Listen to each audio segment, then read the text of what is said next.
আপোনাৰ নামটো? মোৰ নাম ৰমেশ গোৱালা। হয়, বিধায়ক মহোদয়ৰ কাৰ্যকালত এখন গাঁৱত যিমানখিনি কাম হৈছে সেইখিনি সন্তুষ্ট হয়নে আপুনি? সন্তুষ্ট আছোঁ, কিন্তু তেওঁ কিছুমান কৈ গৈছে আমাৰ এই ৰাস্তাটো যিটো আছে আধৰুৱা আছে সেইটো পূৰা কৰিম বুলি কৈ পেলাই গৈছে। তাৰপিছত আমাৰ যিটো গ্ৰাম মন্দিৰ হয় সেইটোকো তেওঁ কৈছে যে এইটো ধৰি দিয়া হৈছে, সেইটো বৰ্তমান কামটো আৰম্ভ কৰিবলৈ দিছে, কিন্তু বৰ্তমান আৰম্ভটো হোৱা নাই। আৰু লগতে আমাৰ বাগানৰ ভিতৰৰ যিবিলাক এই যে যিটো ৰেচন পাই যে সেইটো বিনামূলীয়া দিম বুলি কৈছে। আৰু ওচৰ চুবুৰীয়া মানে ধৰক হাইস্কুল যদি থাকে তো তাতে মানে বিনামূলীয়া এডমিট কৰিম বুলি কৈছে।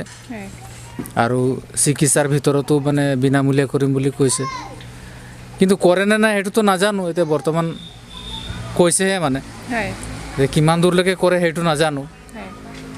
তেওঁৰ ক'বলগীয়াটো তেওঁ কৈ পেলাই গৈছে, আৰু যিখিনি দিছে সেইটো আমি পাইছোঁ, নাই বুলি নকওঁ। এতিয়া আগন্তুক দিনত তেখেতকে বিধায়ক হিচাপে বিচাৰিবনে আপুনি? আমাৰতো বৰ্তমান ক'বলৈ গ'লে প্ৰায় 15 বছৰমান কাৰ্যকাল ধৰিতো পাৰেই কৰিলে তেওঁ। আৰু আমি ভাবোঁ আমাৰ এই কলিয়াবৰ MLA আছিল, এতিয়া MLA হৈ পেলাই মন্ত্ৰীও হ'ল। মন্ত্ৰী হৈ পেলাই আমি ভাবোঁ যে তেওঁ যদি আমাৰ গৰীব দুখীয়া মানুহৰ কাৰণে যদি ভাল চিন্তা কৰে, তো আমি নাভাবোঁ যে তেওঁই থাকিব লাগে বা নাথাকিব লাগে, এটা আমি ক'ব নাযাওঁ। তেওঁ যদি আমাৰ কাৰণে ভাল চিন্তাটো কৰে তো আমি তেওঁকে বিচাৰিম, আৰু যদি তেওঁ আমাৰ ভাল চিন্তাটো নকৰিলে আমিতো তেওঁক নিবিচাৰিম।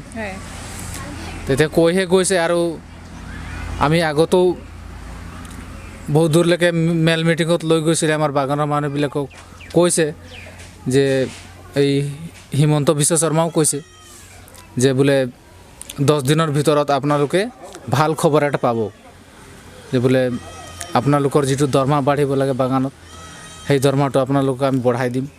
খালি কৈহে গৈছে, মানে মিটিঙত কৈছে। এতিয়া কৰি দিয়ে নে নাই এতিয়ালৈকেতো আমি একো এটা ৰিজাল্ট পোৱা নাই। আৰু আমাৰ বাগানটো হ'ল একেবাৰে মানে দুখীয়া পৰ্যায়ত আছে। ইয়াত মানে আমি কাৰোবাক যদি কিবা এটা ক'বলৈ যাওঁ কোনো মাত মতা এটা মানুহ নাই, এনেকুৱা টাইপৰ হৈ আছে। খালি তেওঁলোকে আহে কৈ পেলাই যায় যে আমি আছোঁ, আপোনালোকে চিন্তা কৰিব নালাগে, আপোনালোকৰ বাগানৰ কাৰণে আমি যি কৰিব লাগে আমি কৰিম। সেই তেনেকুৱা ধৰণৰ খালি কৈ পেলাইহে গৈছে, কৰে নে নকৰে সেইটো তেওঁলোকেহে জানিব। কিন্তু লকডাউন গ'ল, কেনেকুৱা ধৰণৰ সহায় পালে?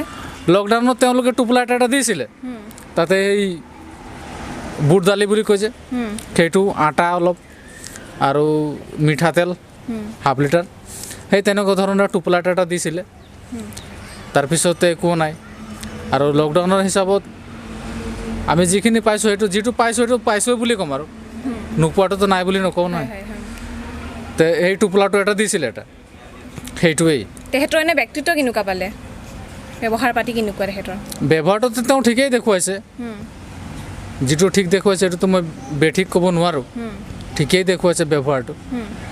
কিন্তু লকডাউনৰ সময়ত আমাৰ বাগান হয় বুলিহে আমি যেনে তেনে কৰি পেলাই চলিলোঁ, আৰু আমাৰ এই ওচৰ চুবুৰীয়াত আমি কাম কাজ কৰিবলৈ সুবিধা আছে বুলি চলিলোঁ।